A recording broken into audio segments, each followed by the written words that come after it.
Division లో Andhra Pradesh democratic జర్నలిస్టుల union రాష్ట్ర అధ్యక్షులు మగ్దుమ్ బాషా ఆధ్వర్యంలో సమావేశం జరిగింది। ఈ సమావేశంగా ఆదోనిని జిల్లాగా రూపకల్పన చేయాలని ప్రభుత్వాన్ని కోరుతూ సబ్ కలెక్టర్ కి మెమరాండం సమర్పించారు। జర్నలిస్టులు మాట్లాడుతూ ఆదోని జిల్లాగా ఏర్పాటైతే అభివృద్ధి అవకాశాలు పెరుగుతాయని అభిప్రాయపడ్డారు। స్థానిక ప్రజల సౌకర్యార్థం జిల్లాగా చేయాలని ఈ మేరకు తక్షణ చర్యలు తీసుకోవాలని డిమాండ్ చేశారు। ఈ కార్యక్రమంలో రవీంద్ర గౌడ్, బలరాం సింగ్, నర్సప్ప, గౌస్, నాగరాజు పలువురు జర్నలిస్టులు పాల్గొన్నారు। వ్యాపార పరంగా అయితేనేమి, వ్యవసాయ పరంగా అయితేనేమి, విద్యాపరంగా అయితేనేమి చాలా వెనుకబడి ఉంది।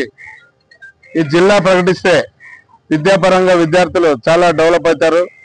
తర్వాత జిల్లా ఇక్కడ వస్తే కలెక్టర్లు, ఐఏఎస్లు, ఐపీఎస్లు అందరూ కూడా వచ్చి ఆదోని నియోజకవర్గం అన్ని రంగాల్లో ముందుకు వెళ్తుందని మేము ఆంధ్రప్రదేశ్ డెమోక్రటిక్ జర్నలిస్ట్ యూనియన్ తరఫున ఏడీజేయు తరఫున సబ్ కలెక్టర్ గారికి వినతి పత్రం ఇచ్చాము।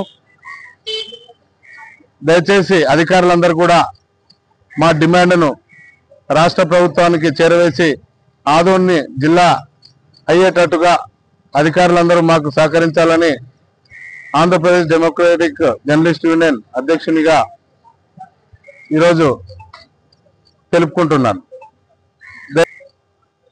జర్నలిస్టులందరూ కూడా ఆంధ్రప్రదేశ్లో ఉండే జర్నలిస్టులందరూ కూడా దీనికి ఆదోని డివిజన్ జిల్లా అయ్యేటట్టుగా అందరూ సహకరించాలని చెప్పి ప్రత్యేకంగా జర్నలిస్టులందరికీ పేరు పేరున కోరుకుంటూ ఈ అవకాశం ఇచ్చిన పెద్దలందరికీ ధన్యవాదాలు తెలుపుకుంటున్నాను। ఏడీజేయు రాష్ట్ర అధ్యక్షుడిని, నా పేరు మగ్దుమ్ బాషా।